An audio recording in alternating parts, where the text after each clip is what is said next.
All right, folks, today is May 10th, 2017. This is the regularly scheduled meeting of the North Andover Conservation Commission. We will call this meeting to order, and the first item will be the Pledge of Allegiance.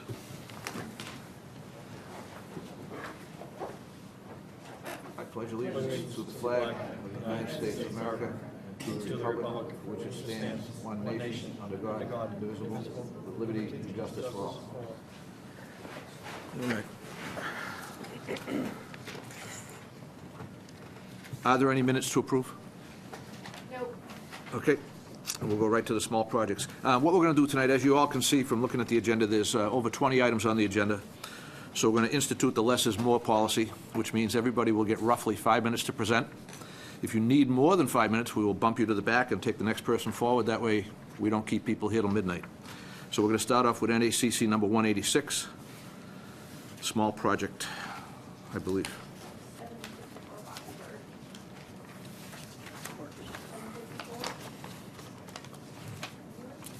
Anybody here for this project, 754 Boxer Street?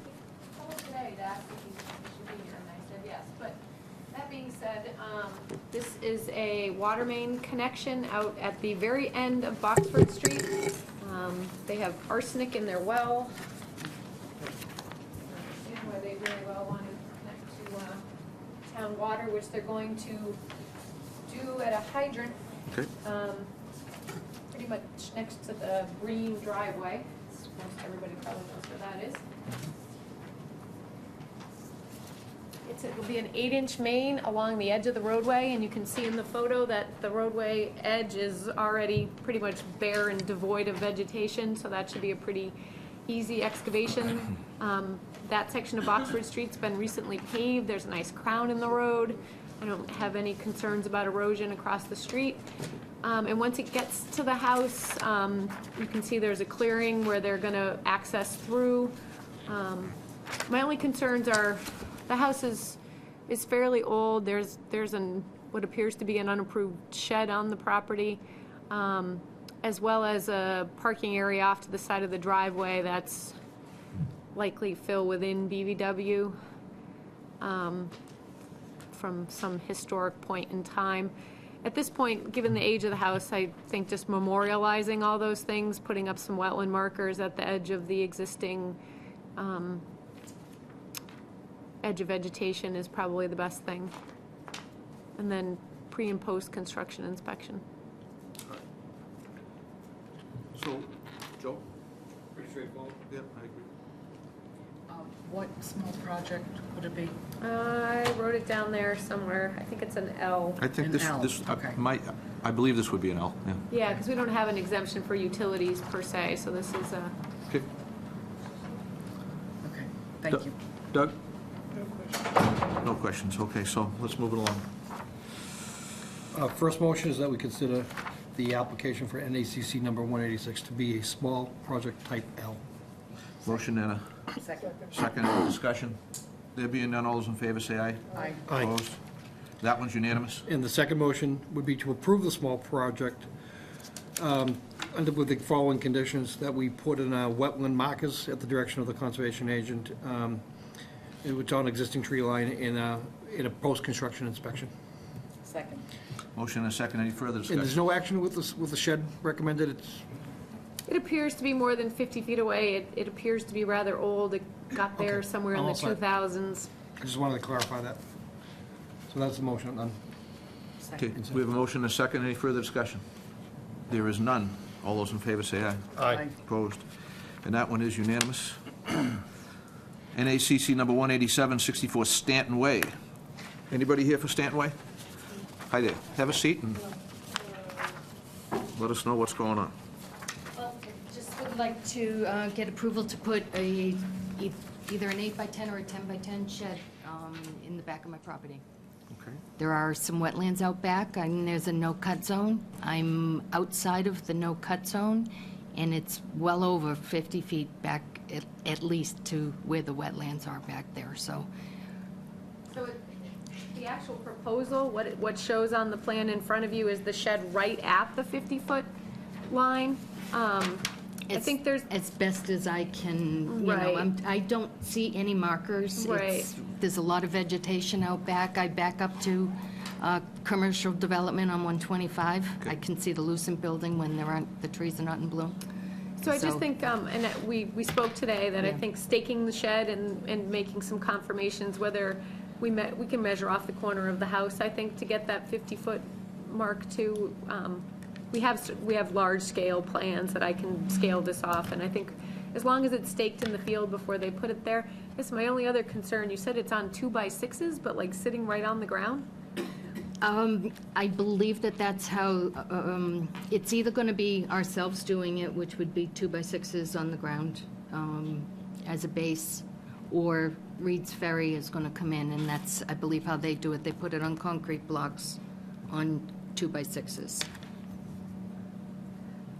So no So soil it's disturbance? it's either a vinyl shed or the wood one from Reed's Ferry. We're trying to decide if we can afford to do the more expensive one.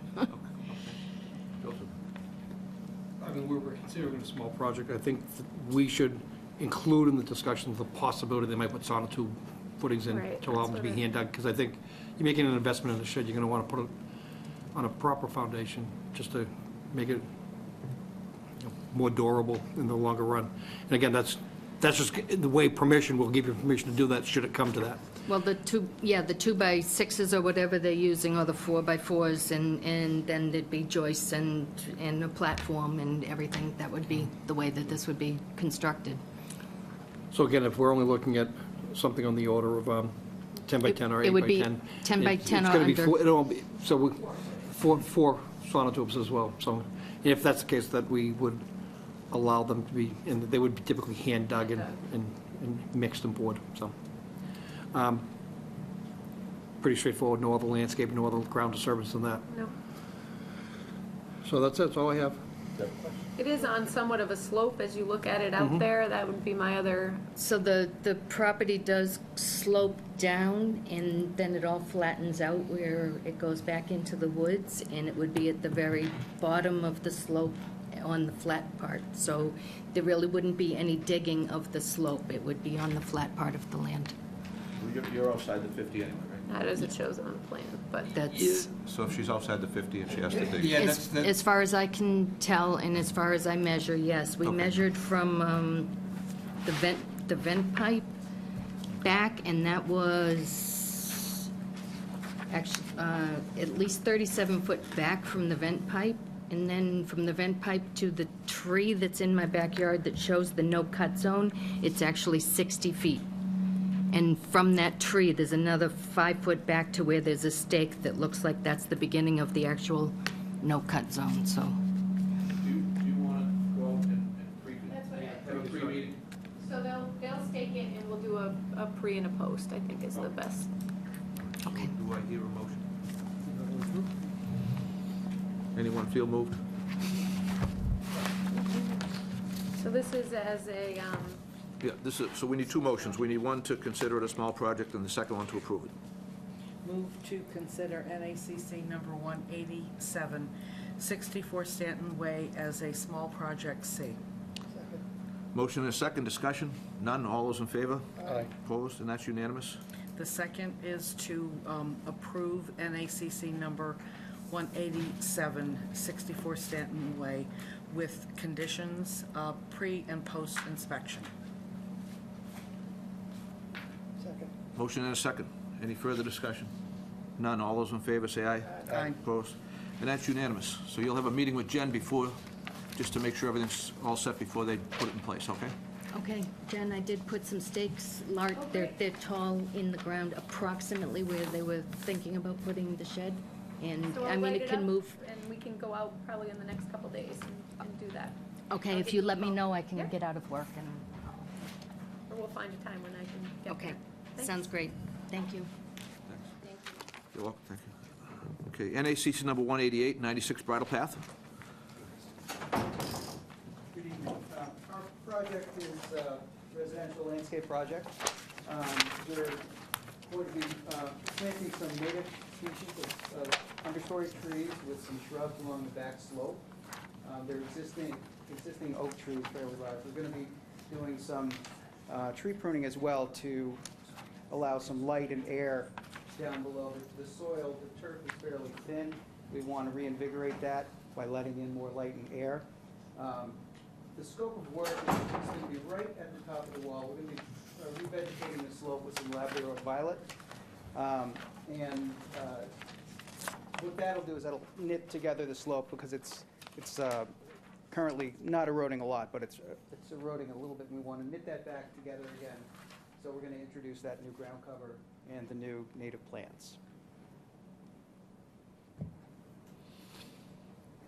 Jennifer, you have anything to add before we?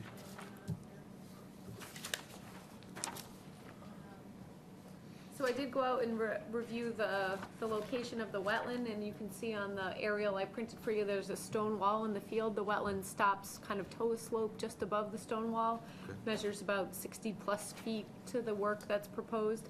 The work is on a slope, so the plan that you see does show erosion control. We worked on a planting plan that everything below the retaining wall that exists out there will be native or native cultivars, so that we have nothing spreading off into the woods that we wouldn't want otherwise. What's up in the landscape beds is maybe a little more ornamental, but still largely native or again, cultivars. So I think on this one, the pruning they're proposing to be doing should just be limited to pruning. There should be no tree cutting. Planning has seen this and agrees that as long as everything is native and there's no grand disturbance and there's erosion control, that this isn't something that they need to see as a watershed permit. So just pre and post construction inspection, and again, maybe just a couple wetland markers. Certainly the tree line here is not the no disturbance zone, but just some awareness of the fact that there's a wetland down there. I don't think anybody knew, looking at aerials, that it's the wetland's quite as close as it actually is. Do you want monumentation? I don't think they need monumentation, just maybe a wetland marker at either end of the property bound would probably be fine to. And what would that consist of? We sell little markers that just go on you can mount them on the trees. Okay. And that would go on either side of the, At either end okay. of the work. all right. So that's something you could direct in, Yeah, All right. easy enough. Joe? No question. No questions. Anybody feel moved? Move to consider NACC number 18896 Bridle Path as a small project G. Motion and second discussion? None? All those in favor? Aye. Opposed? And that's unanimous? The second motion is for NACC number 18896 Bridle Path to have erosion controls, wetland markers on either end, and to have the trees will only be pruned, no cutting, and pre and post construction inspection. Second. Motion and a second. Any discussion? There is none. All those in favor? Aye. Opposed? And that one is unanimous. Thank you.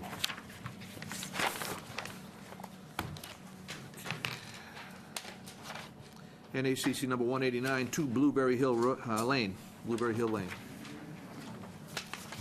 Good evening. So if you recall, I believe it's still the case that Blueberry Hill is unoccupied. It is. Yep, so, you approved, probably when I first arrived here in 2008, a COC, because they were trying to sell this property or move or something, a certificate of compliance for a project that was permitted earlier and required some restoration of a wetland off to the right. There is a stream that runs behind this property, and it is, I mean, the house itself is 25 feet from the wetland. This plan doesn't necessarily reflect that, because the prior work didn't require the wetland line to go all the way down. But the deck is 25 feet from the stream and about 7 feet off of what I determined to be bordering vegetated wetland. That said, it is an existing deck and appears to be lawfully there, so replacing it, in my opinion, is not outside of the small project scope. It is a very small deck. I don't know if you have the photo, but one was submitted with the filing. And it is very de minimis. And it is completely rotted, the stairs appear to be separating from the deck itself. So this is just replacement in kind. Okay. And I do think if the property is to be sold or something going forward, again, a couple of those wetland markers on the existing tree line won't hurt to alert somebody that they probably shouldn't be doing any work back there. Seems pretty straightforward, no questions. Okay. No question. So Jen, what do you want for conditions other than markers? Your hand digging sonotubes? Yeah, there's an existing sonotube there. I believe inspector's either gonna wanna make sure it goes 4 feet down, or might have to be a little bigger, 8-inch by 4 feet. I think just throwing some kind of tube out there, you know, Just a a tube. erosion control tube, just as Sure. a defining where the limited work is, and a pre and post construction inspection should probably be good. And markers. So you want pre-posted markers? Yep. So I move that we consider the application NACC number 189 to be a small project type B. Second. Motion and a second, any discussion? None, all those in favor? Aye. Opposed? That one's unanimous. I also move that we approve NACC number 189, that we require that they put in a small silt sock, that there be a pre-construction inspection, which will determine the necessity for that sock, and a post-construction inspection, as well as installing a couple wetland markers at the direction of the conservation agent. Motion and a second, any further discussion? There is none, all those in favor? Aye. Thank you. Thank you. I'll write that right up. Yeah, right back.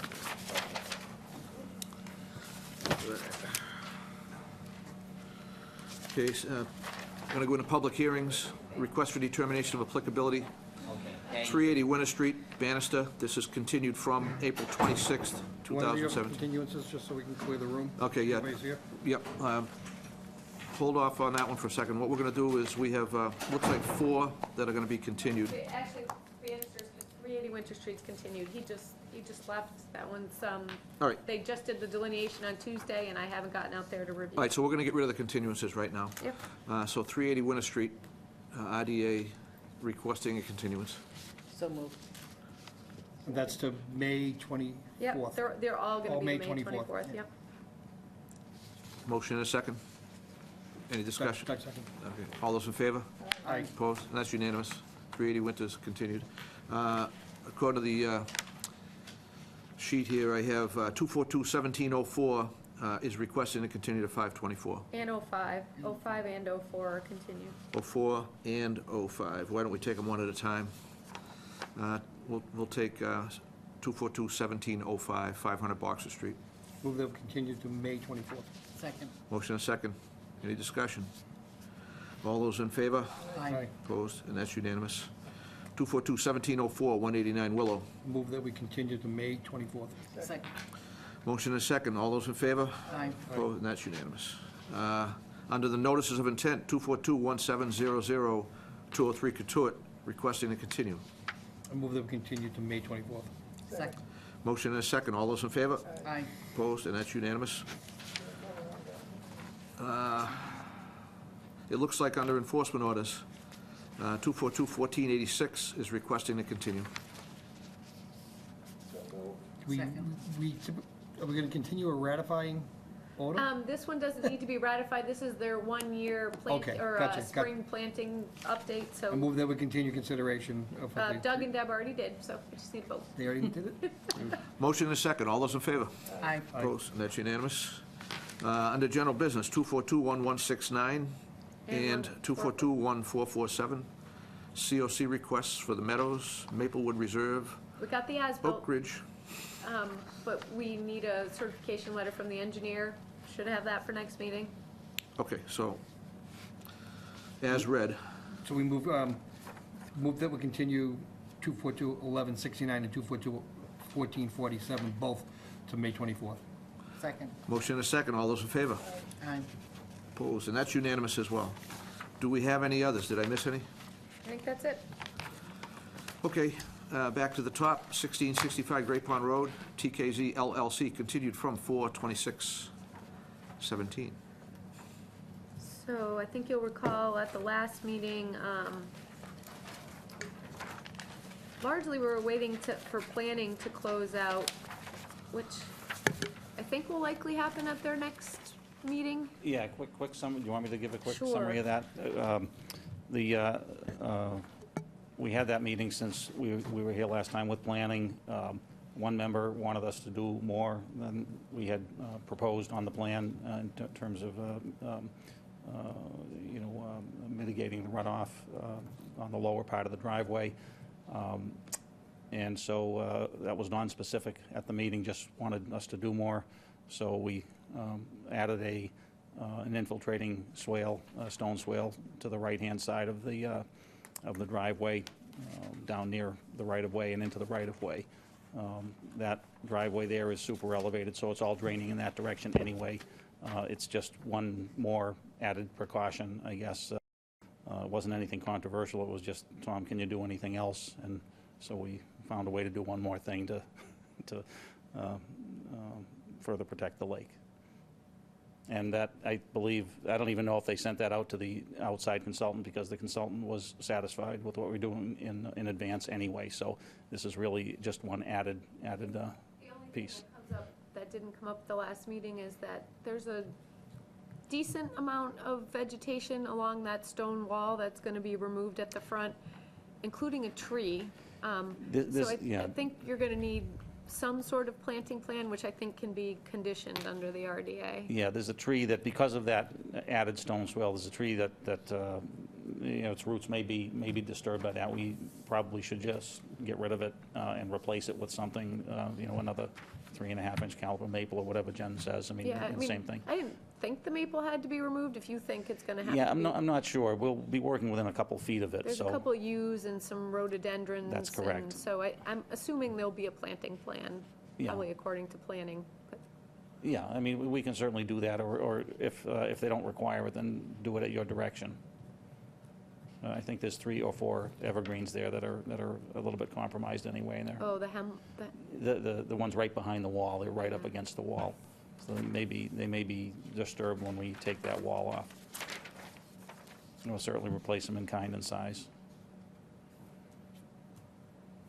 Okay. Joseph? I have no questions here. Anything else, Jen?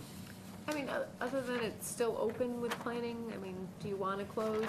I just assume close, because if we don't close and start doing it, then we're not going to end up doing it anyway. So we might as well take the chance that, I'm willing to take the risk at this I point. mean, I think they think it'll be acceptable. I mean, you might, again, condition the submission of a planting plan, given that they, I don't know if there's any way to add a condition that says any further requirements per the planning board or something like that. I'm certainly okay with that. Just simply can cite a requirement to comply with the plan when it's issued. That covers it. Yeah, there's no issue on my end on that. Yeah. If this was an NOI before us, I'd be a little more reluctant to close, but it's an RDA, and, And it's not complicated. yeah. Right. This is just not complicated. So, Yeah, I mean, I'm fine with that. I just wanted to make sure you were. Yep. all right. Anyone? Move that we close. We're actually, this is an IDA, so we're looking for Negative, number 3. we're looking for a negative number 3 with conditions. Thank you. So moved. Second. Couldn't have said it better myself. Motion and a second for a negative number 3 with conditions to be articulated by the administrator. Any discussion? There being none, all those in favor? Aye. Opposed? And that is unanimous. You have a negative 3 with conditions per. Thank you guys very much. Appreciate it. Okay. 723 Osgood Street, Stevens Estate, North Andover Division of Public Works Facilities Director. So this is another fairly straightforward one. The Stevens Estate has a pool, and I think Stevens Estate would like to no longer have a pool. That is correct. Steve Foster, Facilities Director for the town. There's a pool here that hasn't been used for quite some time. It's a safety hazard. We'd like to decommission the pool. That means fill it in. We're probably 15, 20 feet into the 100-foot buffer marker to an adjacent resource area. We're looking to do it this spring if possible, seeking some direction from the board.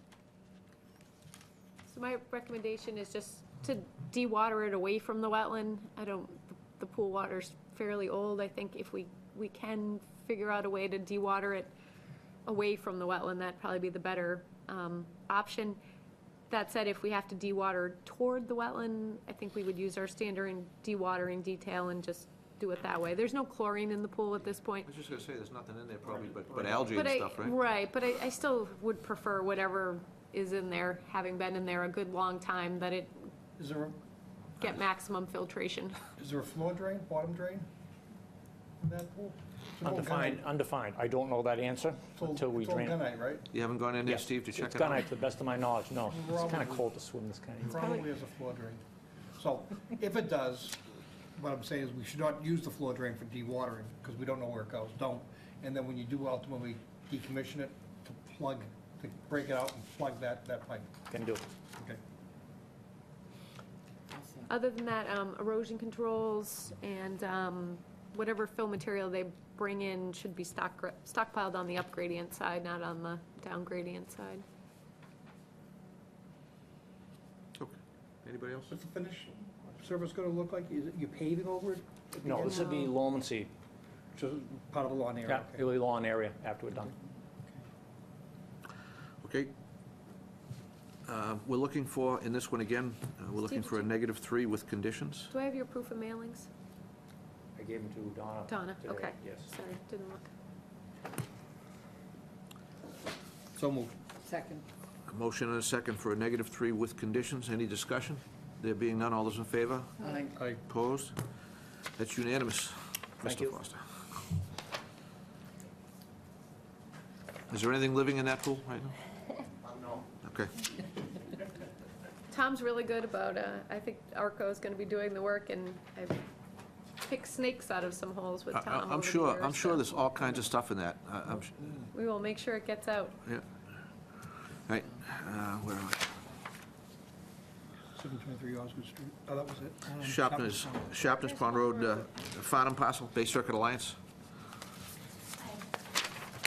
I'm Liz Armstrong, I live in North Andover, and I'm seeking approval to build a 200-plus foot boardwalk in a wetlands area in Harold Parker State Forest, specifically on the Farnham parcel. And the primary purpose of this is to reroute the Bay Circuit Trail back off Sharpness Pond Road, back into the woods. If we do this boardwalk, it'll add about 2 miles of a wooded trail, not including most of the Sear trails that are behind the Sear Athletic Center. If I could, I'd just like to read off the number of different organizations that are involved in this project and supporting this project, in case anyone wants to volunteer for some of these projects. The Department of Conservation and Recreation, including all the local state forests, and the Massachusetts Trails and Greenways Group, the Appalachian Mountain Club, which oversees the Bay Circuit Trail, and the Bay Circuit Alliance, the Student Conservation Association of Massachusetts, which supplies granting funds, and the AmeriCorps Group, which provides labor, and finally, the Friends of North Andover Trails. So it's a lot of people that are involved, a lot of different volunteer organizations have come together to make this happen. There's some photos in there that show the site. We took those, Jen and I walked that area last year when it was dry. It's a lot wetter now, so it'll be a little bit harder to work in. The design is very similar to a project that we built in 2015 in Harold Parker, near the intersection of Route 114 and Harold Parker Road. And there's some photographs in there. We're going to try to get enough money to use the same swamp pans, but they're very pricey, and so that's still up in the air as to whether or not we can afford the cost of 32 of these items. It's close to $3,500 to buy just the pans.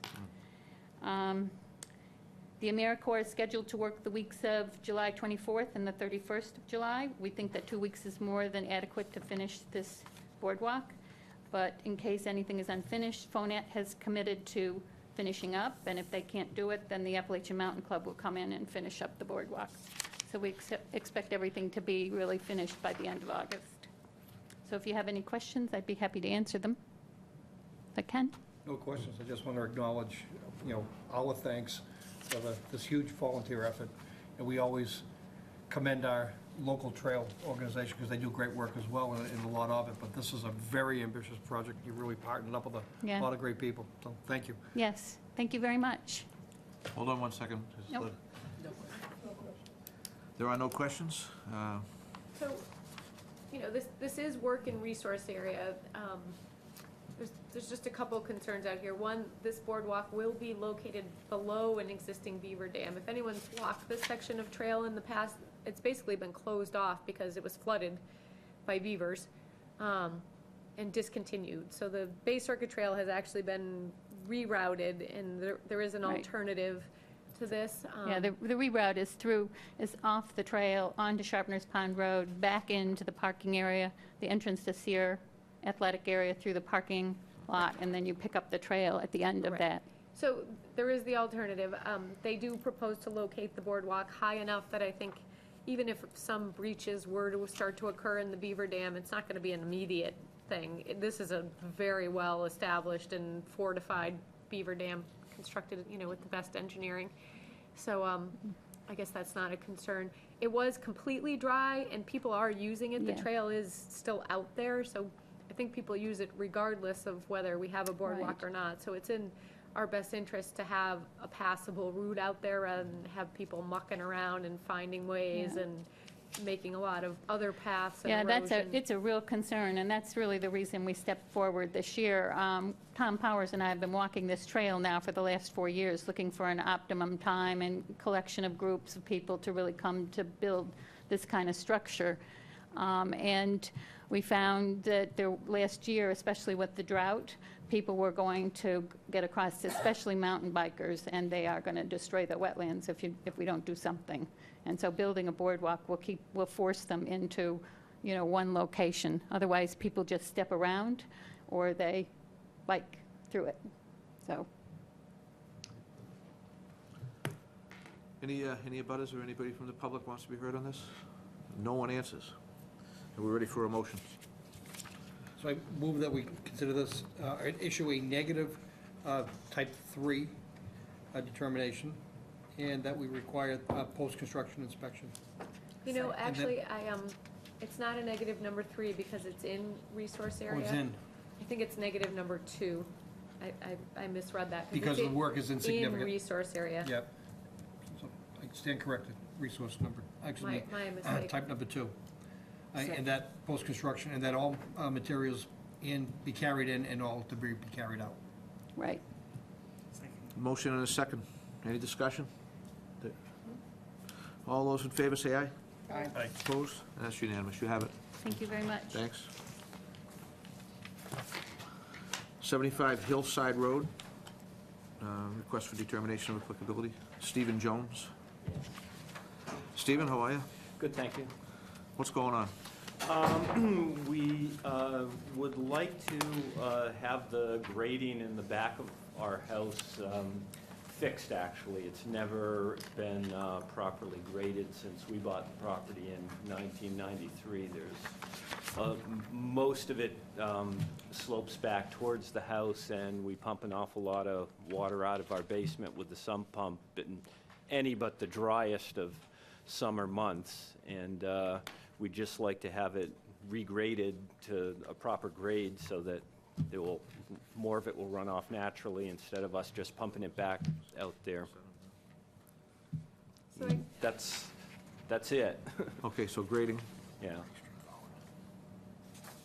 I did meet out there with them and did put some flags out in the wetland. The wetland it starts off at the edge of their lawn, pretty much coincides where some drainage runs off the road or is piped, it's hard to tell, but A little of both. yeah, it comes Yeah. right next to their property and then kind of moves back into the woods. This backs up towards the Royal Crest area, so you know how wet it is back there.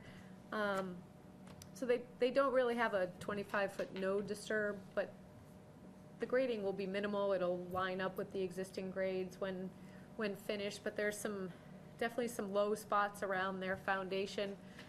So it's a pretty minimal project. Loam and seed afterwards. There's no expansion of the yard or anything like that. Okay.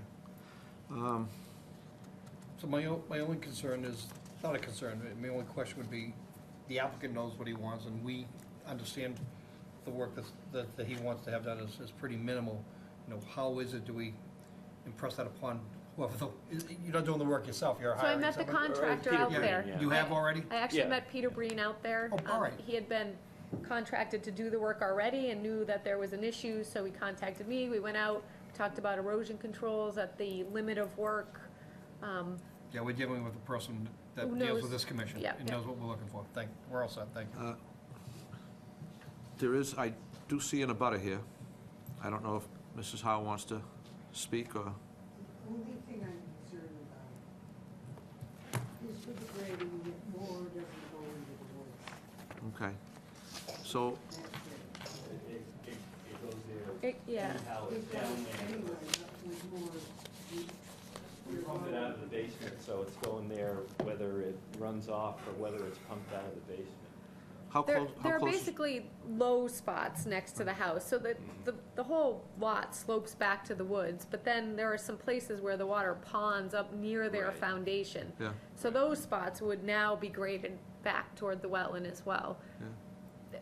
You know, no one wants water sitting next to their foundation, and that's the current condition, so. Well, I think the abutter's concern is probably that she doesn't receive more water than she's getting now. Yeah, everything drains back there already. So if it's going into their basement, they're pumping it out back to the woods. Okay. Good. Hey, I'm also in the butter. I just want to make sure that I understand. So the goal is to get the water back towards the woods. That's the general direction of the It goes there anyhow, because we pump it out of our basement like you guys do. And it's just a matter of getting more of that to run off naturally down a properly graded backyard there, rather than me pumping it out of the basement. So I can't, not a hydrologist. So but rather- I can't see the amount of water being significantly different. Yeah, so I think some of the, So some rather of than having an irregular surface, they're just gonna have they're a just gonna straight. smooth it out and have a Correct. gradual Right. trending and tendency I can't even backward. imagine that Yeah. there's more than 6 to 12 inches of fill at any It's point. exactly what I that- was just trying to envision, it can't be that much, and, Not which would and also- maintain the existing grade. I mean, they're not which proposing equates to not that build- much water, because what's Right. being displaced with. They have a with fill. very small backyard, as you can see from the photos. It's, and it hasn't changed since 66. Probably 1966 when the house was built, I imagine. I looked at all the aerials, the historic aerials since the 1990s, and there's been no expansion of anything out there. no, I appreciate that. I empathize with the neighbors. Nobody wants to have an increase of water due to a change in flow. I have a wet basement too, so I get it. But, No, I- I think we're about the lowest house in the neighborhood, by the way, pumping for water what at it's that worth. location from the time the house was constructed? I'm sorry, I didn't hear, Was sir. was water pumped from that basement from the beginning the house was first constructed? There was a sump pump there and a dehumidifier Yeah, in the basement when we typical, bought they- it, so I, No one takes into consideration the groundwater level when they Right. build these houses. next house is gonna be on top of a hill, I can So tell you you're that. probably not gonna gain an awful lot from changing the grades, because the I, water's coming from underneath. I think that's probably true, and if it starts running into all sorts of fees just to get through this process, I'm just gonna say I'll keep pumping it. It's so. literally just, all that they're fixing is a couple low spots, like almost like little sinkholes next to the foundation. Okay.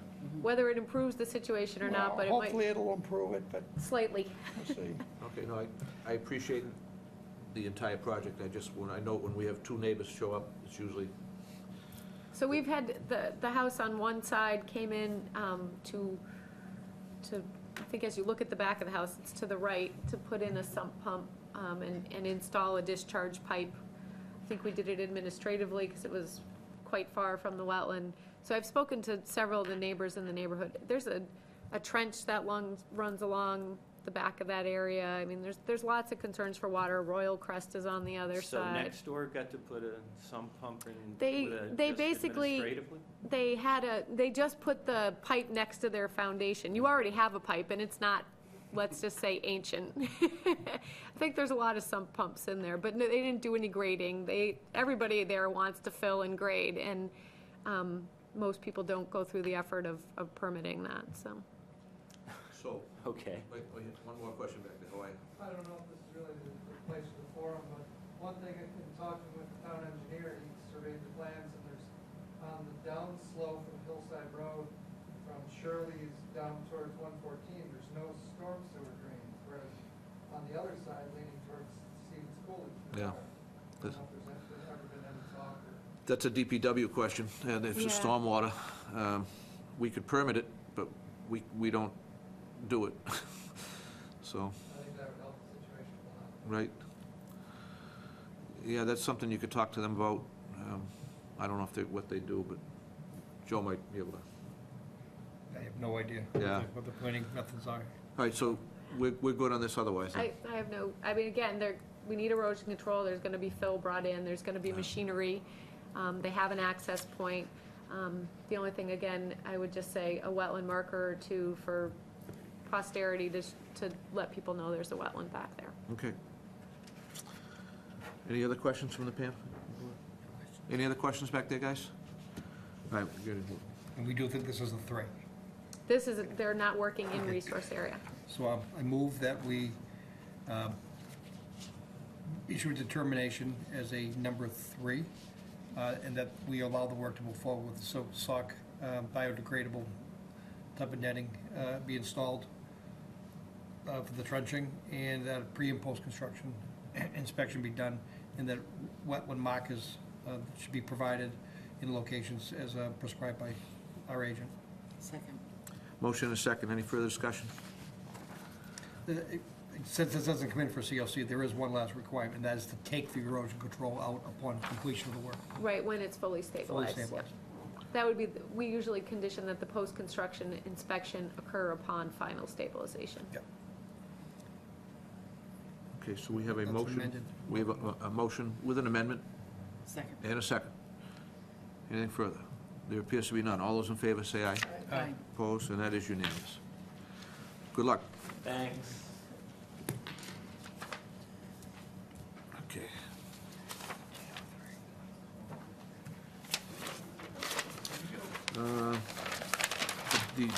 Both of the ANRADs have continued, so we're down to notice of intents.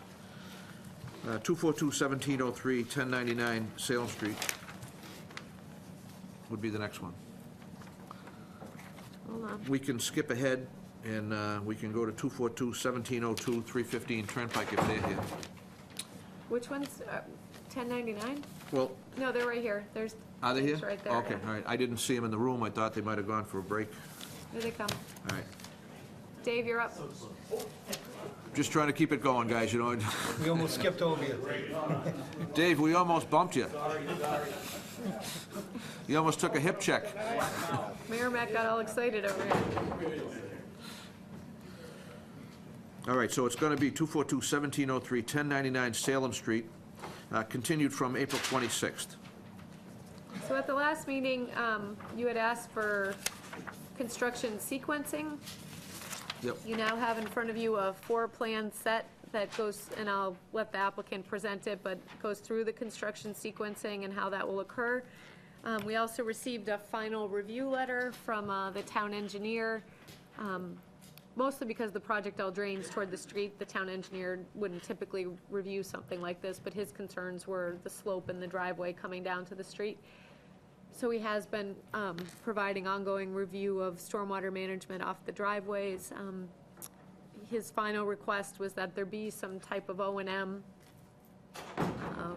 Today I received a revised plan and a fairly simple O&M talking about, you know, depths of stone, what kind of stone, and how often it might need to be refreshed. So that was also submitted, but I'll turn it. O&M as part of the construction?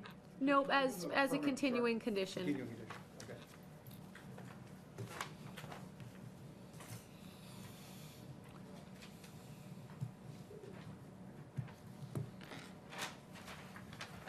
All set. Good evening. So as Jennifer said, we did prepare a construction sequencing. There's 4 sheets. And so what we ended up doing is we tried to the real important part on the first sequence, we're proposing wattles up in the woods, where they'll be placed by hand, no equipment, no machines, basically to divert all the runoff from above our limit of work around the site. We thought that'd be the best way to protect it from erosion of the exposed earth during construction. And like I said, this will all be placed and removed by hand, no machines. So I'm gonna go through this quickly, because I know you guys are moving along here tonight. But the first sequence is basically placing that and all the other erosion control, putting construction fence around the areas to not be disturbed, etc. Construction entrance, all that sort of stuff. Sequence 2 here, we starting to work on lot number 2, creating stockpile and staging areas on lot number 1.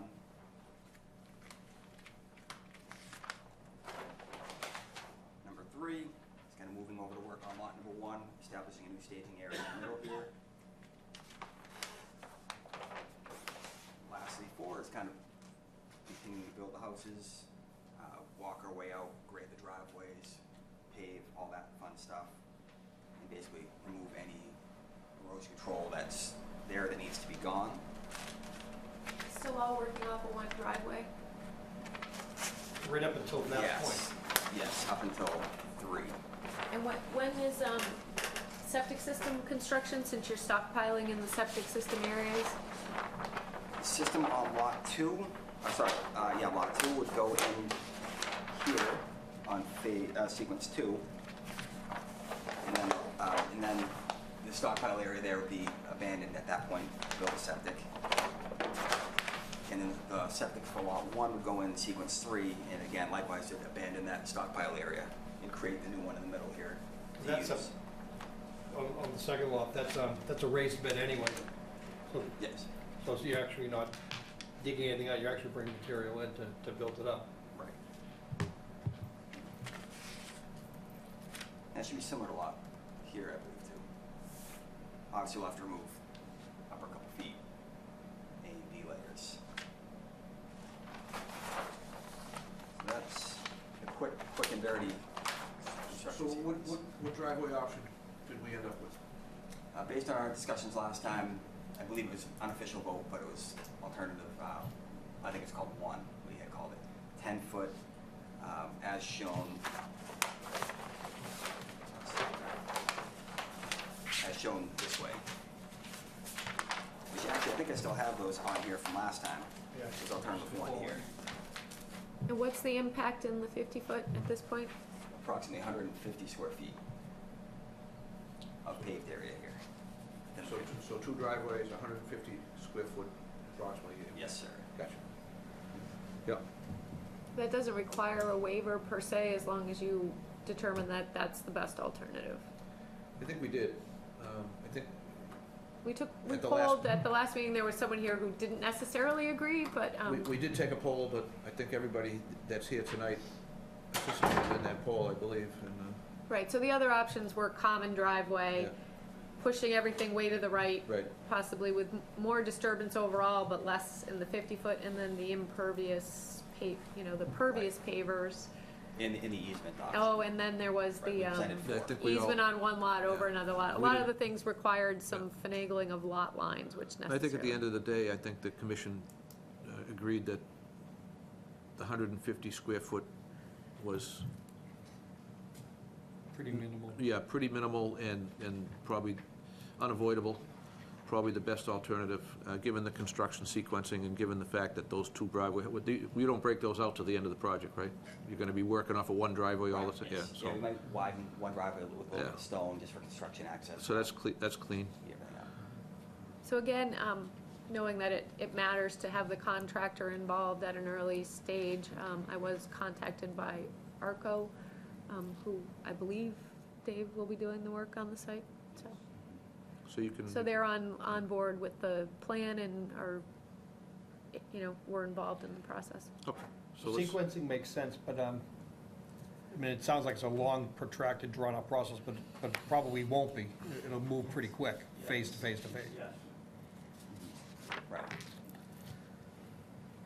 And of course, as we go, anything we're grading is complete as it is. We're gonna, look to see that stabilize it.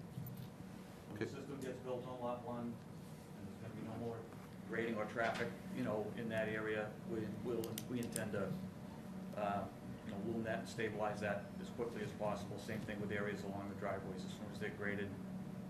So in a perfect world, assuming we actually let you finish up a hearing with us, is this a project you want to get done this summer and be out of there Oh, yes. by September? Yes. So you're Well, gonna, it won't be September, but by the end of but the it'll be year. stabilized? Yes. And you'll have, seed established and... It's a big reason why I'd love to get it going, because if I do, then, I can have everything planted, before November, and Get the at least growing get some season. grass growing, and, yeah, if you start in September, That's it's. just what I was forget it. driving at. Yeah. Okay, I'm all set. Deb? All set. Doug? I just got one question, and I'm just curious about Sure. this. What's on the left-hand driveway? Is there, going down there's a wrinkle in it Oh, at the bottom? down here? It's a little bumper on the pole. Yeah. What's Oh, the purpose of that? There's a utility pole, so we just showed the driveway kind of come around, just to show we were aware of it. But The of course- utility pole? Yeah, of course, on plan view, the pole. There's a National Grid easement Big. through the middle of the property down there. Why can't you get them to move the pole? Nobody wants to. You probably could. Don't move it, it's just that you're gonna charge it. Well, no, and it'll take 6 months. No, Oh, my God. listen, 6 months, optimistic. you got a better chance of almost anything than getting Grid to move a pole. Unless they want to move it. Unless they want to move it and they want you to pay for it. Yeah, just like if the town wants you to put in a sewer line for them. Wait, did I say that out loud? So, Definitely not.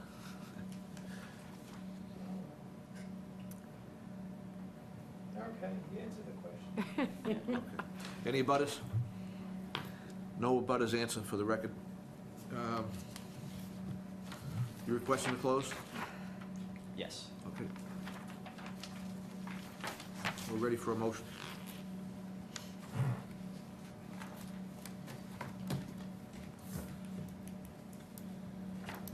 Anyone can I go. would just close Anybody an can i- do it clo- except. Close an any- issue. Anyone can do it except me, since I'm chairing I it. move that we close an issue within 21 days. Second. We have a motion and a second to close an issue within 21 days. Any further discussion? There is none. All those in favor say aye. Aye. Opposed?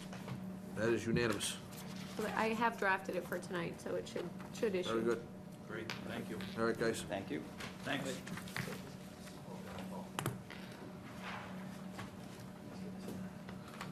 242-1702, 315 Turnpike Street, Merrimack College, VHB, continued from 4/26/17.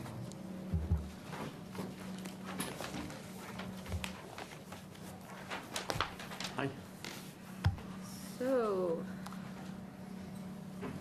new for tonight. We received the final peer review from the stormwater reviewer for Andover.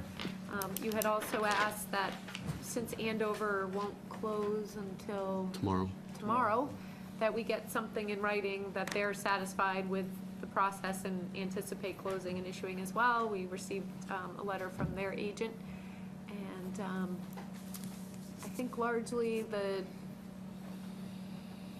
all the changes have been made to the plans to reflect what the peer reviewer has wanted. That's been mostly done for some time, except for, she did have a few comments to the North Andover Commission, given that the majority of construction takes place here. She recommended that, and we always require this, that we get a copy of the SWIP, the NIPD's, MS4 prepared, not MS4, NIPD's general permit be provided to us, and that all stockpiling be located outside of the 100-foot buffer zone. I think given the size of the project, that's probably a pretty feasible thing to do. And that a dewatering plan be submitted. I did note you have a dewatering plan. It isn't North Andover's sort of standard. You use, I think the standard on your plans is the dewatering bag. We're usually more of the hay bale, filter fabric, stone lined, and I did put that in our special conditions, and also to the extent practicable that be located as far as possible from the resource area. So those were her comments to the North Andover Commission. I don't know if there's anything else that you want to review with them. We finalized what is a very long list of plans with various revision dates, and all of those are reflected in our order. We now have copies of them all. a full-size, yep, I'll get a full-size set. And with that, I'll turn it over for questions. This should be easy. Joe? We've done it, we're complete. I hear a lot of all sets. And you're requesting to close, and you're ready to close, Jen? Yep, the planning board has issued their special permit Okay. for site plan review. Then Hopefully close. I see no tomorrow night. reason to delay. Any abutters here tonight that want to be heard? No abutters answer for the Move that record. we close 242-1702. Second. Motion and second. Any discussion? There is none. All those in favor, say aye. Aye. Opposed? You're closed. Vaya con Dios. Order, yeah, moving my daughter out of college tomorrow, so it might not be tomorrow, but within a couple Yes. days. You're on the air. I know. All right, so if we go in order, I think we can probably take, okay, so, just to clear the room. You wanna? all right, so. Okay. Under So Gen, this- we are at, well, what about 202 Marlborough Road? Yeah, nobody's coming. You want to do for those later? anything. Okay, Yeah, we so we'll can do those all later. that. So we'll go to general business? Right, And which one? this would be 242-1428. 1428, okay. Partial bond release, Merrimack condominiums. All right, So I just want to, and I did speak to Mr. Hingarani this afternoon, and did talk to him a little bit about precedent and things that have been done in the past for projects such as this. I think on the majority of sites that I was able to research prior to this, your general standard is to release 50% of the bond when construction is complete, but that the order needs, we just did it on Berry Farms, you did it on Boston Hill back some time ago. When construction is complete, you've released 50% of the bond. You've also, at that point, required that stormwater be fully reviewed and that the site be largely in compliance, at least from a building perspective, and that those things be ascertained. And then you've released 50% of the bond when things need to go on for a certain amount of time, as this will, for monitoring of plantings and such. They can certainly make their case, but just in doing some research that, We only add one thing to that, and with all of that past practice that we've displayed, is the fact that we stringently hold people to 25, 50 disturbance in build zones. And so even with those sorts of additional protections of additional setbacks in place, do we hold that strict line? So in instances where you have, in some instances, close to 0-foot setbacks, it would only make my consideration of reducing the bonds more aggressively, more reluctant. So, just want to make sure that you understand that even with all those strict practices before, it's only because we have those additional protections in place. right. I think some of the things that are still a concern out here is there's, on some of the spots where the construction is very close to wetlands or right up against wetlands, we still don't have stabilization.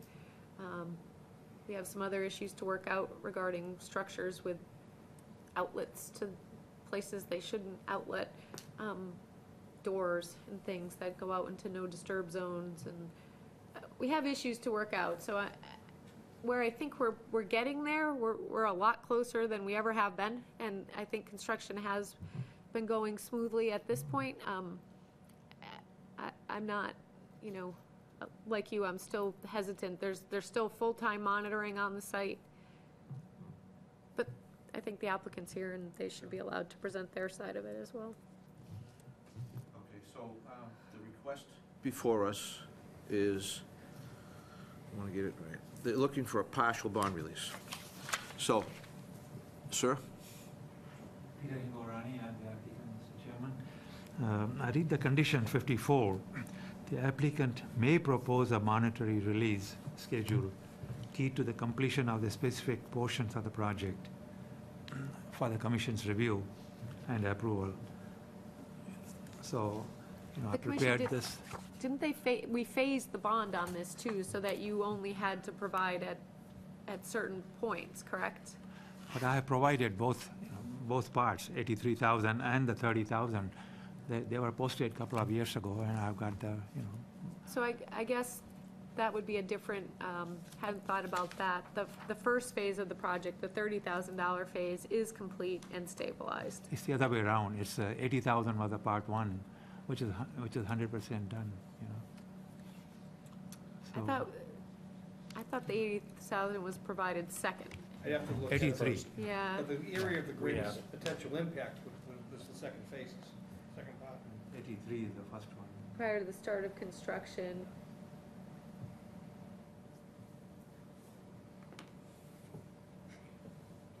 Yeah, that was just for the last phase, yep. 30,000 is the last phase. That was because you didn't want to provide it all up front. Correct. Right, yeah. So, do you have a copy of this? Yep, or they should have been. That should be in your packets, yep. Which one? What I'm requesting is, Ours is portrait, but I think it's the same numbers. Yeah, I think we have the same schedule that you have. So so what are you asking for, Peter? whatever you feel comfortable. Okay. Mr. Chairman. All right, let us discuss it a little bit here. This one is landscape, and it's got a couple of comments here. Okay. All right, we'll take a look at yours, yep. Yeah, thank you. We'll- Same we'll- thing, but I think yours got chopped off here. Okay. All right, we will absolutely take a look at yours. And, Can I have a copy of that? So that I'm on the same page as them. Thank you. okay, so we have a request before us for a partial bond release. The amount is being left up to us to consider. So, Joe, What I'm requesting, pardon me? this is what I'm requesting. I'm Okay. just going by, strictly by numbers. Yep. So you're requesting, you're asking for $88,000? Well, according to the numbers, but it's up to you, how the commission We feels. broke it down by units Yeah. that are completed, but however you want to break it down. But we're holding $83,000. Right, so there are. Well, we are holding 100, no, 130. We have 83 plus 30? correct. Right. Okay, very good, all right. So there are a lot of conditions associated with the porous asphalt roadway that have not been complied with, mostly because they're post-construction. The road needs to be vacuumed and those sorts of things, and then it needs to be proven that it's functioning and those sorts of things. So I would leave anything on the stormwater infrastructure side because we haven't reviewed it or tested it, or, I mean, it would appear, I mean, a lot of the swales, again, in the newer section have been recently constructed. Yep. Those things will need to be cleaned. I do agree that probably the first 5 units are all, well, that was, the phase 1 units are all, the plantings are in, the fencing is in, the lots are stabilized, the as-bills have been provided and are secure. Now, just so we're all talking about, Two phases, phase 1 and 2. Some of phase, Phase 3 is, each court is its own phase. Right. So it would be phase 3 where there's still some unstabilization. But phases 1 and 2 have been completed for a number of years now. so that 15,000, I would say, for the building 5 units could possibly be up for release. okay, his schedule that we've been handed states that the buildings, parentheses, 5 units, is 100% complete. Yep. Then it says wetland replication is 100% complete. And It then is, those things remain on the hook, though, so. But they remain on the hook, Because okay. of invasives monitoring, and though, Right. they are complete and constructed and vegetated, according to Patrick's monitoring, but we would, as we always do, hold them to, you know. Okay, so let's find things we can agree on. Do we agree on the 5 units, $15,000 bond at 100% complete? Do we agree? Is there any? We agree on the percent completion, but maybe not 100% of the bond being released. Got it. I just want to make sure we're agreeing on I that. would say on those first 5 units, there are no outstanding issues regarding those first 5 Right, units. do we agree on the percentages of completion? Not on those first 5 units. I mean, yes, I agree with 100% on them. Let's make sure we're all saying the same thing. I think we are, for clarity. I want us to be on the same page, too. We're yes. talking percent complete of construction At the same time, we're talking about percentage of the bond that we might want to release. I think they're two different Right. things. I'm not talking about the percentage to release yet. I'm simply, Of the construction. I'm starting on the percentage complete of construction. So you're not arguing that the construction is 100% complete? Okay, so on the $15,000 one, you're saying that 100% is accurate? Correct. Okay.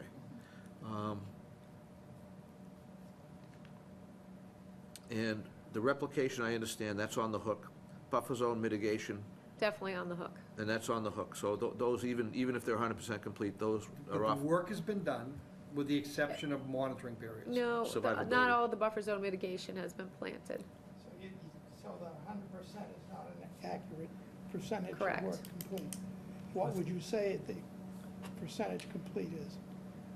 They're Mr. probably, Chairman, it was done 4 years ago. You know. some Yeah, of the but buffer she's zone saying that mitigation, you not say all it's of it. done, she No, says no. it's not done. But this one that we're talking about, 1,272 square feet, was done 4 years ago. Oh, he's talking about on the 83, again, the wetland mitigation wasn't broken out the buffer zone mitigation was not broken out per phase. That's 100% of the buffer zone mitigation.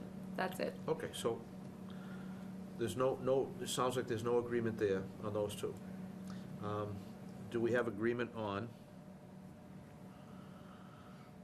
the asphalt road and infrastructure? The majority of it's done. The entrance, of course, is being used still for construction access. Okay. Right, but we came in, doglegs a little to the left, or considerably to the left, and there's a spur to the right that serves those other buildings. All of that was porous pavement. It's been constructed, It's all been constructed. but the final, requirements regarding the testing of that it has not been done. Okay. So, I guess I'm confused. So why is it considered 73% complete if It's it's all constructed. been done? Well, 73% of it is constructed. There's no doubt about that. It's out there, it's existing. There have been some concerns about it during construction. I don't know if it's been vacuumed. I haven't received any reports regarding, Yeah, it's been vacuumed 3 to 4 times a year. so we have assertions that that's being done. I don't doubt it. I'm out to the site pretty frequently. We get regular monitoring Okay. reports. So the infiltration units, then, is this, Some of them have been there are as-built, 178 some of units, that's total for the entire project for all the buildings? Correct.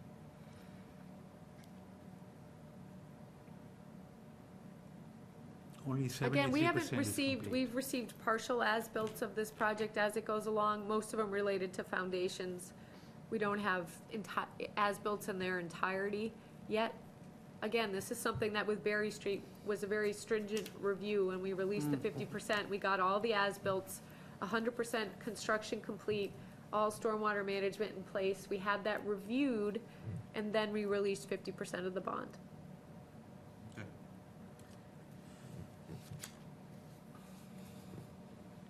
Questions down the line here? Anybody have questions? Or comments or concerns? Well, what is this bond for, was it 83 and 30? That total, is that the total bond on the project? 83 and 30 is the total bond. Yeah, 83 plus. On the bond, has there been any bond releases to date? No. Zero. None. Okay. So, based on, tell me if I got this right or if I got this wrong, but so what I've heard so far is we appear to have agreement on buildings, 5 units, $15,000, 100% complete. There doesn't appear to be any disagreement there. Am I correct in that one? Correct. Okay. So we're getting somewhere. On everything, on all the other items, it appears that there's substantial, as far as what I'm hearing, it sounds like there's substantial things that need to take place. How substantial are we talking? Is the percentage complete of all the work that has to be done? Are the numbers that they've used here accurate? Or are you in disagreement with them?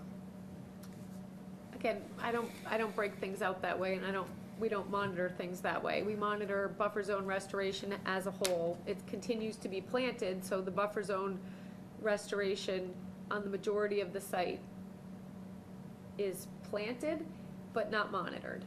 And so we didn't release any of that on Berry Street per se, because Gotcha. The wetland replication is planted and complete. I think releasing 50% of that number would be, saving money for if, at the end of the project, any plants need to be replanted or any additional invasive species management needs to be conducted. The roadway is kind of I'm not gonna deny that a good portion of it is complete, but there are requirements in the order of conditions for testing of that roadway upon completion, and we haven't done those things. Okay. Have they done any testing? We've done testing internally, yes, But you with haven't- our haven't engineers. submitted any reports of the testing? Have it- No, has it not come on back that. Porous pavement, what it satisfactory? really comes down to, and we all know it, you guys built it, so hopefully you know it, is your subbase, is how well you build up that receiving soil it's an engineered material and it's put in properly.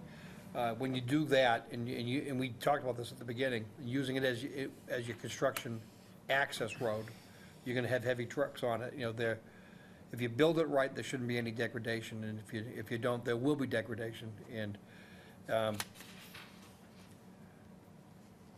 so what we haven't seen is the roadway falling apart, and it's been through at least 2 winters, maybe 3?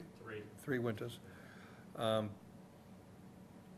So I think it's safe to say that if the roadway is in, they may be, I think I'd be inclined to release no more than 25%, if anything, in holding the rest in reserve to get the confirmatory test results and as-built to show that it's proper.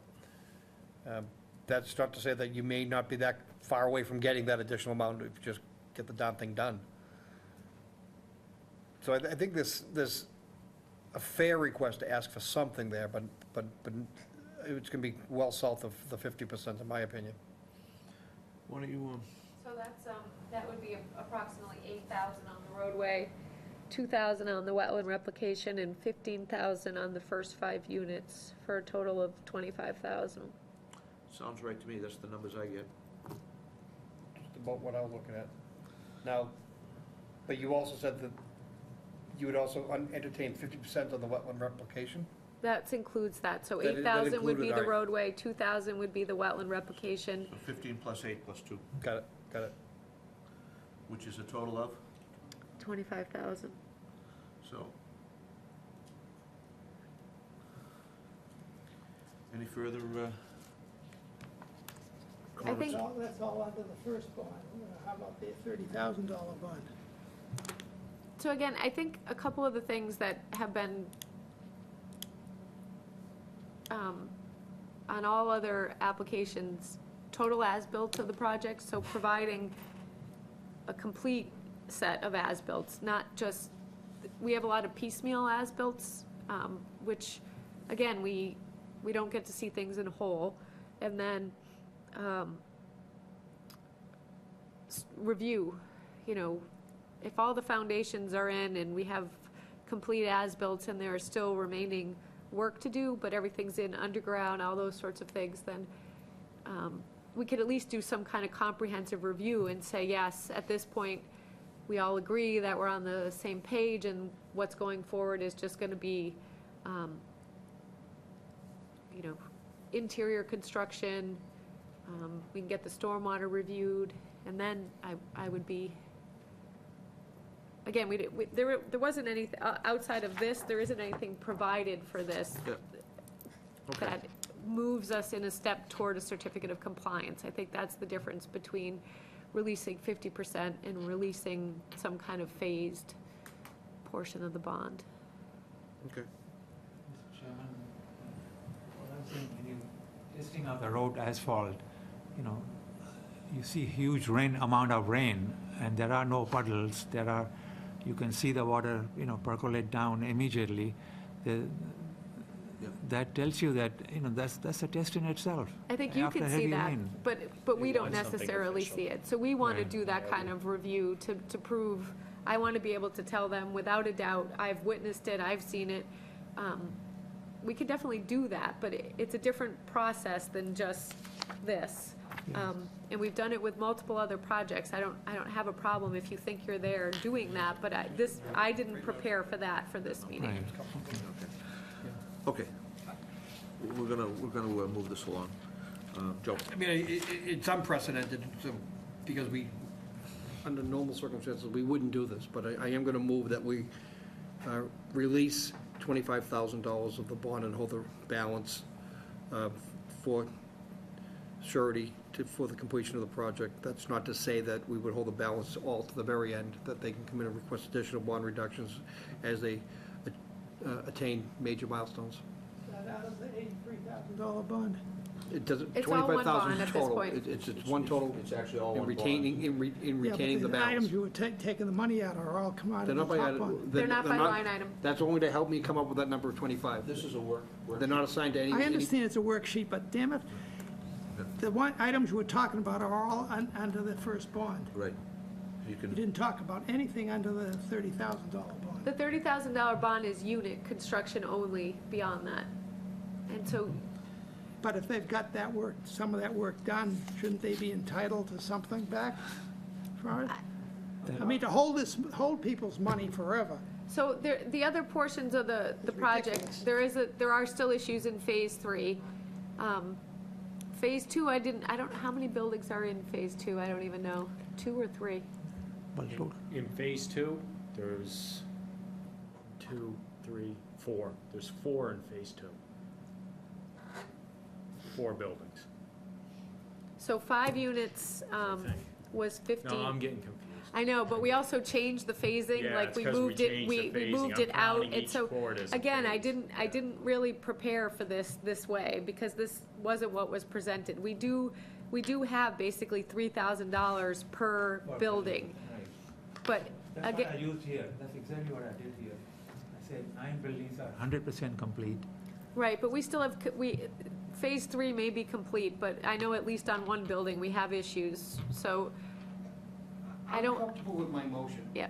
With my understanding of how this project evolved through the design phase, how it evolved through construction, with all the modifications that have occurred, with some of the violations that have occurred, I use this as a tool to benchmark what they think is complete and what we think is completed. It's not all that far off, but I believe that, given the degree of construction still to be remaining to be completed, and the fact that we don't have as-built plans and we don't have some of the more critical tests back to, which are required under our permit, back to substantiate these things, you know, I'm real reluctant to release any more than $25,000, and I say that very, very frankly, that it's unprecedented we do it at this stage of construction on any other project. We would typically not do this. But I think there is something to, and I'm comfortable with the 25 number, but I'm not comfortable with anything greater than that. And I look at it as a whole.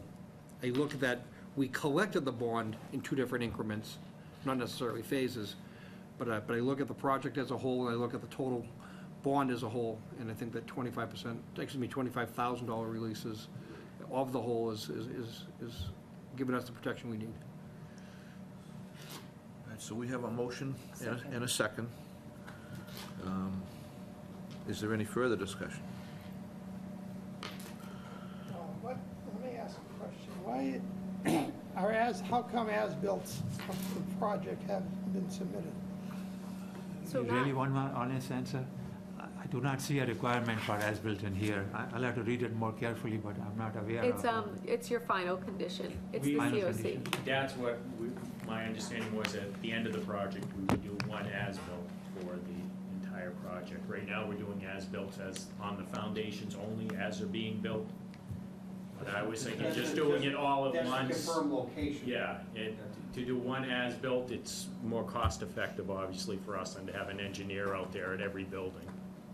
On some of the larger phase projects in the past, we've allowed applicants to propose interim as-bills or incremental interim as-bills, and they typically prove to be horrendous in the end, because we got an as-built here, and by the time they get and finish the project, they've gone back and reworked some of the earlier stuff, and it just never works out in the end.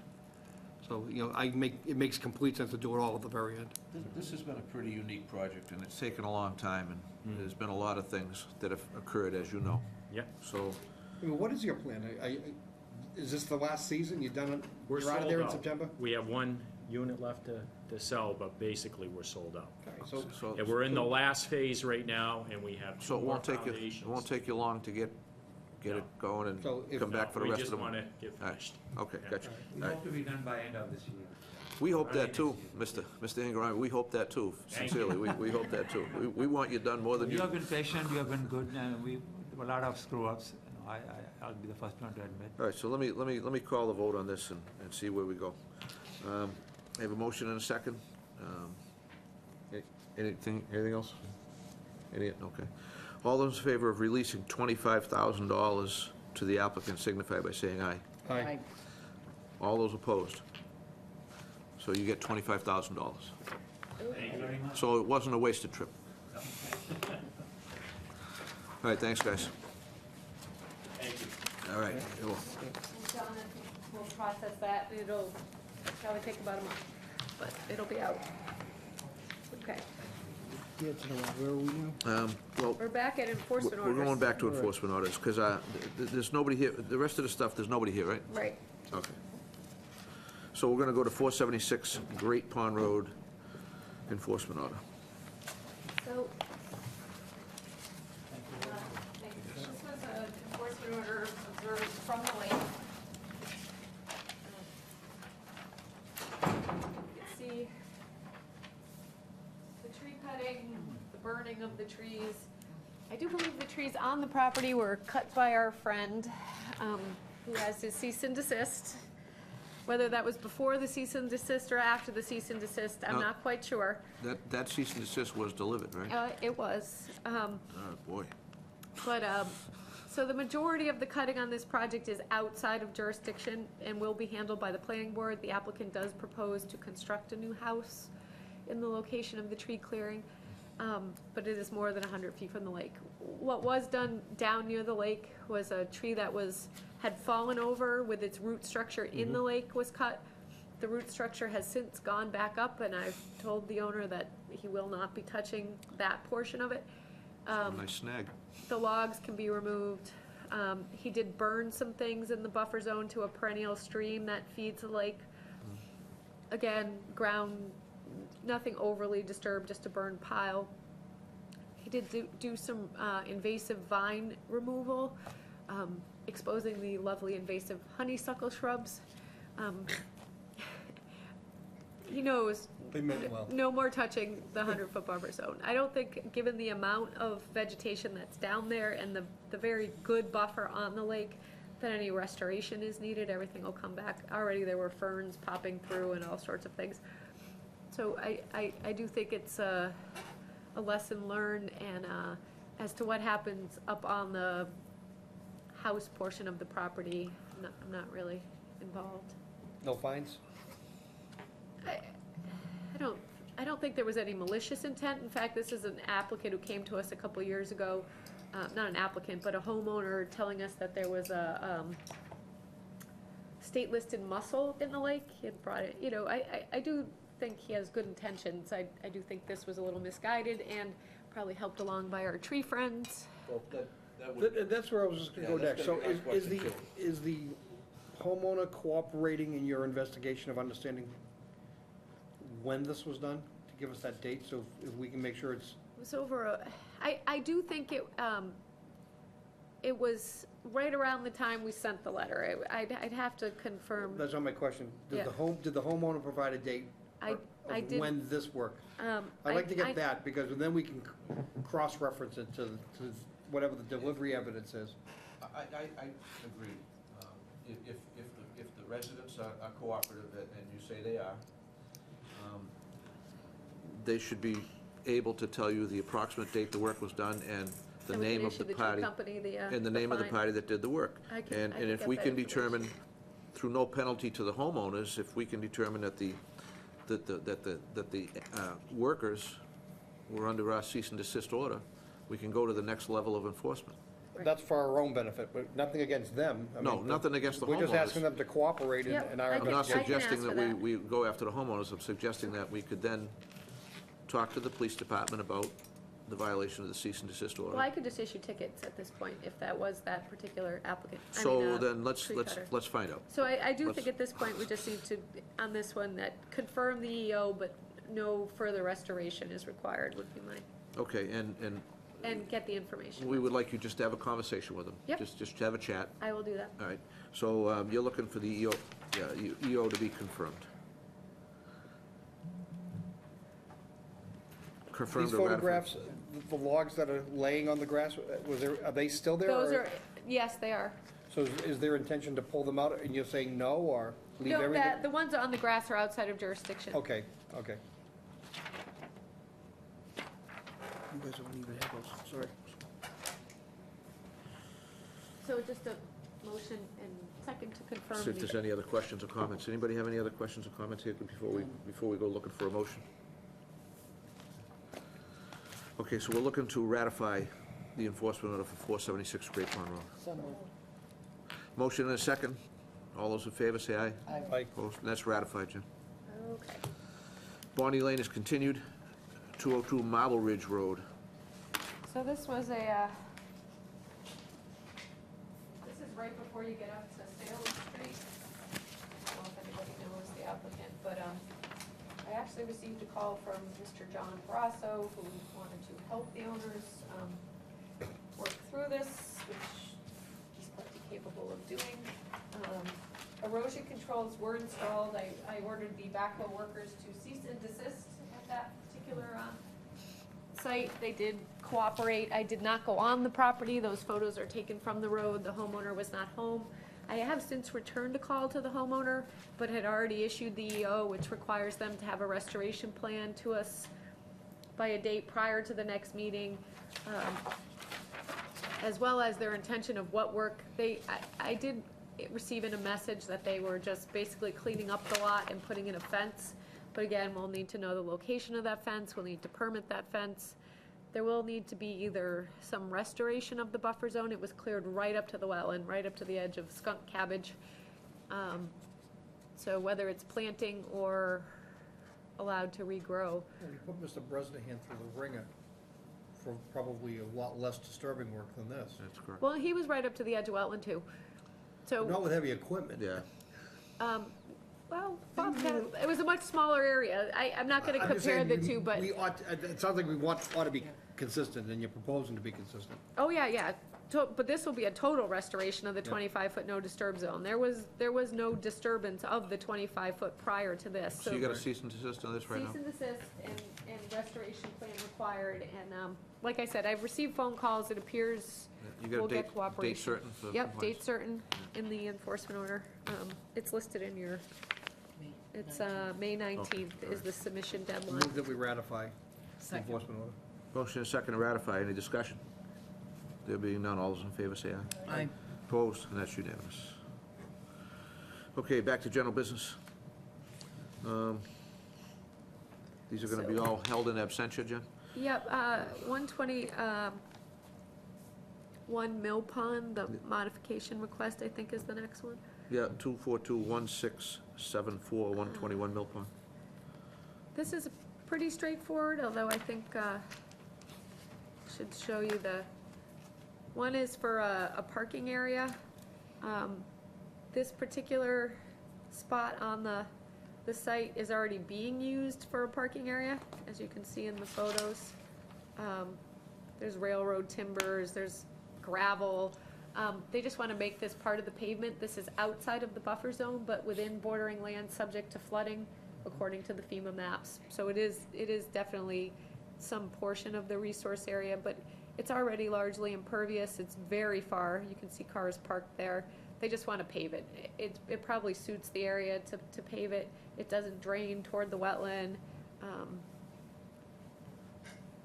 The second part of it is a flagstone walkway around the pool area. Oh, I'm sorry, this is still the paving. The sidewalk area, again, There's already, this is the area where it would connect to the parking. These are the pavers that are out there. They, you know, they're out of the ground, they're in the ground. I'm sure if anybody walks, they probably walk next to them and not on them. But they would just pave an asphalt parkway. They look like they make nice check dams, though. Yeah. They're broken, and then it would go down to the parking lot. But again, all quite a distance. They will need, in one area, a little more erosion control because the resource area is not protected in the area of the walkway because this was a paving project, but I don't think the asphalt walkway would be any major change. So this I proposed as a minor modification.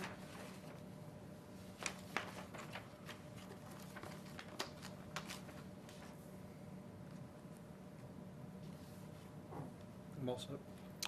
All right,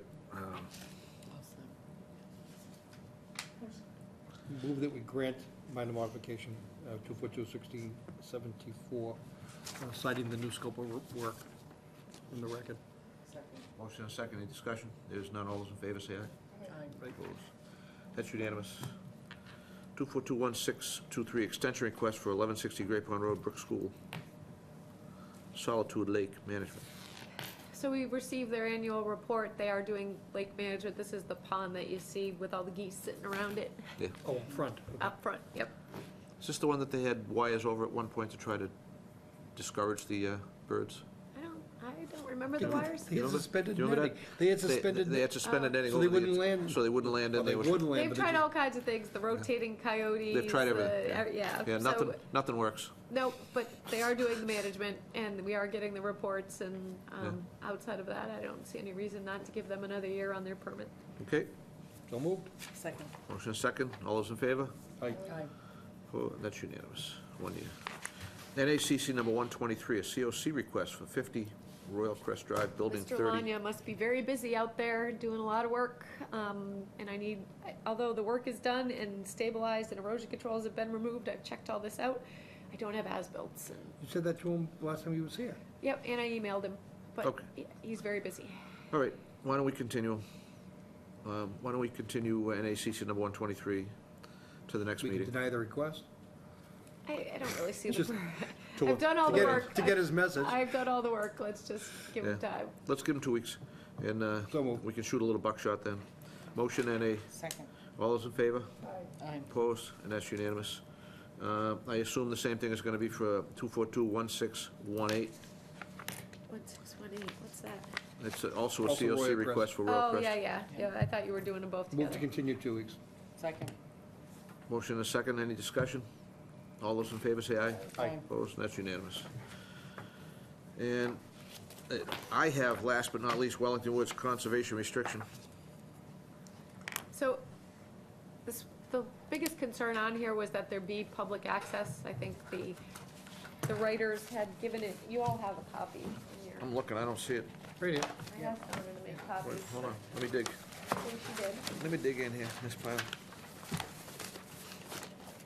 Public access was the major concern, and I think town council changed it to such that there would be public access. There is no parking proposed, we talked about this, there's no trailhead, this trail doesn't go anywhere. It ends in the Duncan Drive swamp, Yep. basically. Matter of fact, if you look at the prohibited acts and uses, basically everything's prohibited, you can't even go in there. Well, it does say that the town could construct at the discretion of the town, because we are the holders of this restriction, if we did want to do something. The problem is, I can't remember how we wound up with this restriction, because I didn't want it. It backs up to everybody's house, but then again, nobody wants it, right? When all you're gonna own is the backside of a bunch of houses, no one wants to hold a restriction. I guess the best part about this is we own the abutting land, so it's a contiguous restriction. That goes to Al's comment about hunting. We could push the hunting issue, but again, it's a strip of land around a bunch of houses. I don't think even purporting that hunting is allowed out there is a good idea. It's not gonna be in anybody's Well, pet's, child's best interest. But it gives you that additional buffer. First of all, whether you allow hunting or not I know is moot, because it would be illegal because you can't meet the setback. Right, but the issue So- with that becomes, I'm the one who has to take all the calls and establish where 500 feet from a residence is, and I don't want that job. We do it on Half Mile Hill, and it's already an onerous job. On a property where the majority of the land is within 500 feet of a house, I think we just prohibit hunting. I don't disagree that there's a large parcel beyond that where hunting is allowed, and I'm sure someone's got tree stands out there. Almost every parcel in North Andover that I walk onto that is large enough has a tree stand on it somewhere. But I don't think this is something you want me to have to police. So the 500 feet is firearms. So, archery, there's no such. There's no Right, but setback. again, I don't There's want no the tree setback, stand in yeah. somebody's backyard. So I when don't we're want talking to about hunting, determine. we're talking about firearms. Well, no. You could allow hunting and prohibit the use of firearms, which is what we do on Half Mile Hill. You can allow hunting and prohibit firearms. That's very easy. I just, when I read through this and I got to the prohibited acts and uses, it's like 4 pages of prohibited acts. Basically, it's don't go in this open space. Well, I think That's we what that changed the says. don't go into part of it to be, there being public access, but But there's no parking. this is a private, this is privately There's no use held. parking, landing, there's nothing. Paragraph 6. It's like, But we did this on Berry Farms too. This is a privately held restriction. This isn't a restriction Yeah. that we own. Well, we will hold the restriction We and hold the restriction. monitor They the own the- restriction. they They hold own the the fee. fee in the land. Yeah. So it isn't like this is town-owned land that we're making these decisions about. This is privately held land that we're gonna monitor. And mostly because it's natural heritage and endangered species for Blanding's turtle. So again, use, do we want a ton of people out there trekking around and okay. I don't think it's one to take to task on the hunting thing. I don't think, we have a restriction on Woodley where the homeowners own the fee in the land, and we have the restriction, we don't, again, we didn't require those kinds of things of that particular restriction either. Said Woodley. Well, they never approved that one, but it's still out there. I'm It's just out. saying, in the drafting of others, these sorts of things have, So under access, I don't know where my. in red, you submitted what's in red there? Yeah, that would be the new. Public language access for is allowed through open space parcel B, and the town may plan, maintain, construct. That's you? Yes. Okay. Well, or no, that was town council. But with the planning board's decision mandated some of these things, so that's why that was changed. Okay. All right. I'm not gonna beat a dead horse.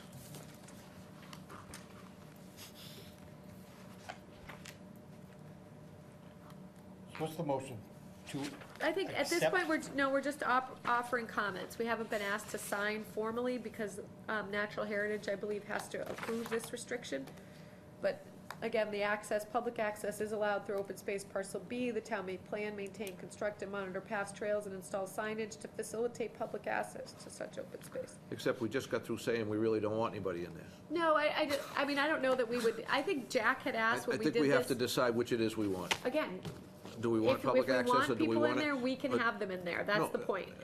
I'm not just talking about that now, I'm talking about any access. If we have Blanding's turtle in there, we know how sensitive they are to anything. There were Blanding's turtle, Even to the extent of going in doing a habitat study, if we wanted to do it on our own account or bring a bunch of volunteers in to work with us, if we, to Jen's point, we can go in and do that without having to get additional permission to be in people's Yeah. backyards. So I think that, whether it's practical or not, in the overall sense, probably doesn't matter. yeah, it does. It does matter. I think it does, to go in there when you rarely might need to without any additional permission. We have monitoring rights. We Yeah. have- Okay. Again, I think we decided when this, I'll Was pick it- my battles, I'm not gonna fight this one. when this was approved, that, you could go in there, but where would you go? Right. I got you. Your point is taken. So I can submit this back to town council with no additional comments? Let's find out. Let's see if there are any comments. Okay. Joseph? Almost there. Deborah? Doug? I hear no comments from the commission. Okay, You're gonna hear just a big nothing from me. okay. Okay? My comment is, If you want me to That's my push comment. the bow access, I can Nope, go there, nope. but, Nope, that's my comment. okay, My comment is, don't waste my time. gotcha. Mike's is still alive. Raspberry. That's my comment, and it's on the record. Thank you very much. Okay, we have decisions. Yes, no? Yep, we do. Okay. Let's decide. 1702 Let's decide, shall we? 1702 and 1703. Okay.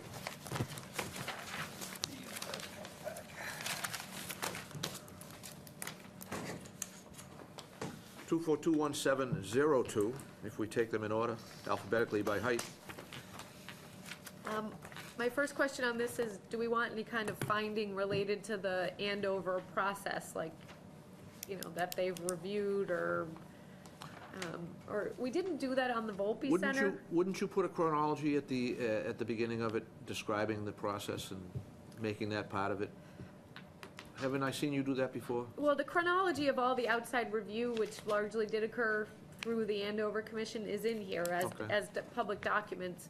Okay. But whether we needed to say that they approved it or didn't approve it, I didn't know if you wanted that in I there. mean, I don't think it would hurt to have it in there.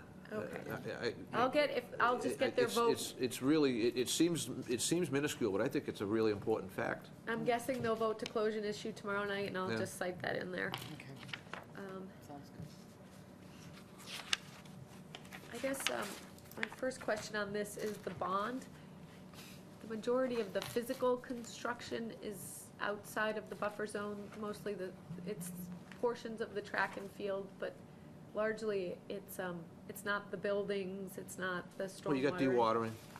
Right, so I guess, you know, the Volpe Center was 100% in our jurisdiction. Yeah.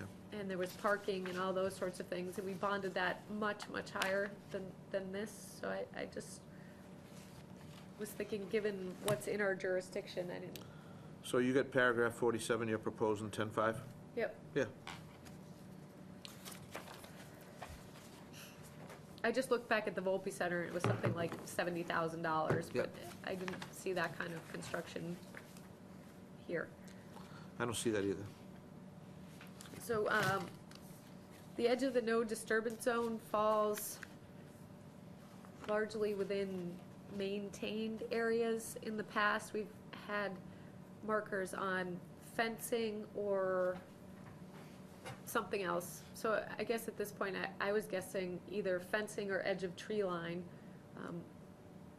you know, whichever falls closer to the 25-foot no disturbance zone in the end. Posts and markers would be like out in the middle of mowed areas. I don't think that makes any sense. So what I had heard in earlier, probably opening testimony from a butter, and I think even by our own review out in the field, was a lot of litter was at that, you know, was finding its way in there, just general maintenance, general policing of the area just was not as good as it probably could have been. Right. You know, wetland marker's gonna make that any better? Is there something more robust that we ought to be getting? There's wetland markers on the fence already, that's out there at the edge of the ball field.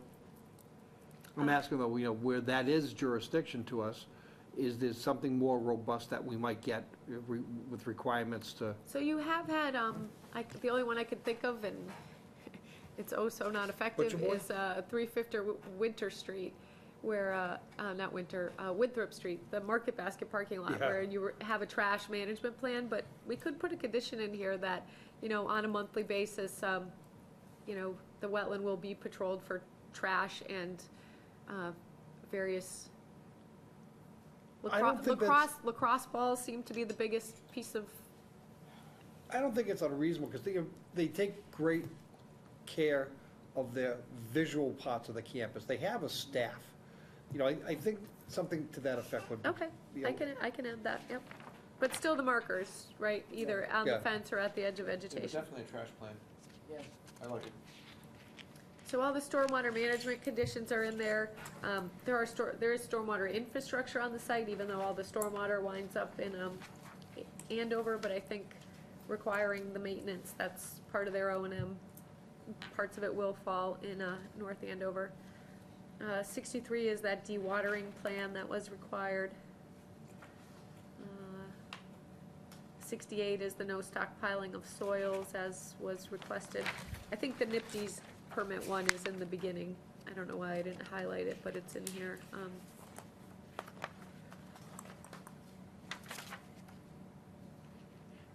That's the construction permit? Yeah, the SWIP, that it be submitted to us.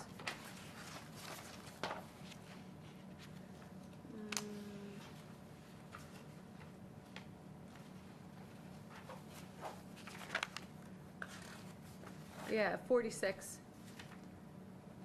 Applicant shall submit to the Conservation Department a copy of the NIPD Stormwater Pollution Prevention Plan for review, prepared in accordance with EPA NIPD's general permit. With the, add that.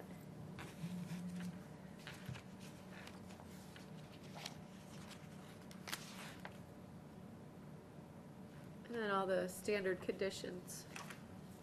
Fertilizer. I left in there's no real new roadway, but only minimum required amount of road salt, sodium chloride, or other de-icing will be used on paved surfaces within 100 feet of resource areas. Well, that would include paved paths. Yeah, I They- don't- You know, the school, they would Yeah. de-ice those. No dumping, all the standard. Oh, you know what, I need to change, because they did provide that. It was one of the comments earlier, so I could just state that it was provided. When they were here earlier tonight, on the dewatering part of it, what they were proposing differs from what we would typically see.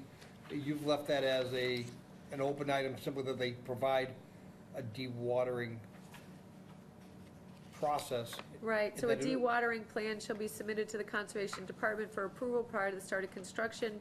Dewatering shall be conducted using the NACC standard dewatering detail consisting of straw bale containment area lined with filter fabric and stone. So we're gonna prescribe to them what it is. Right.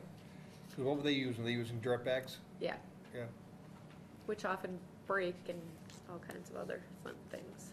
Well, they get fouled up, they turn them inside out, they hose them down, and all the soap goes right down. Needless to say, we don't use those. Yeah. So, that's that. So it would be as amended. So move. Second. Motion and a second, any further discussion? There being none, all those in favor say aye. Aye. Opposed, and that's unanimous for 2421702. 2421703. 1099. So just a statement saying that the driveway's located in the most feasible location. Condition 43 references that sequencing plan as part of their construction sequence.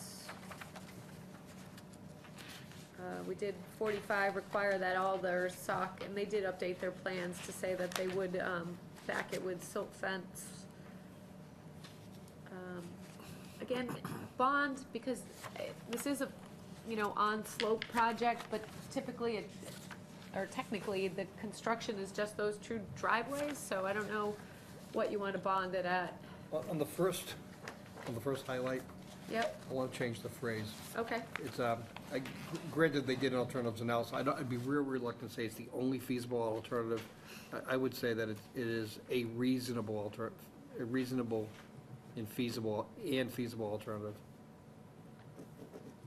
okay. Feasible and viable? Viable and Well, feasible. what I don't want to do, I don't want to single it out as the only Well, feasible, when we clearly saw that there were others. The reason I wrote it that way is that the bylaw requires that it be. Yeah, No that other there is- choice. That there is no feasible Well, alternative. they gave us, you referenced the alternatives analysis, and I guess by virtue of our vote, we determined that was the Most feasible, most feasible, most viable, whatever term you want to use. okay. So Because is we the, did have it an is the affirmative most vote. reasonable and feasible, okay. There you go. Got it. My goodness. So bond amount, what I listed there is probably on the low end, given the slope construction of the site, but we don't really have a factor for that per se, Two houses, right? but not within jurisdiction. So we could do 6, if that would be 3,000 per house technically, or per site. What were you per- proposing? I said 4, but that was I'd just go to based 6. on the driveway. I'd go to 6. 6. Okay. So on the no disturb on this, they may be able to get it on trees everywhere, but it may need to be on posts, just given the nature of that easement that runs through there, but, the O&M stuff is highlighted because the O&M was just submitted today, so I was conditioning it for it to be required, but now we have it, so, It'll become part of the record up it's front. part of the record already, so that's not an issue. I think everything else is standard. Condition 74 is that no tar-based pavement sealants. Lisa had suggested we start requiring that, even though Lou tells me they're largely not used anymore. And so then, at the end, would be the new O&M submitted and recorded with this filing.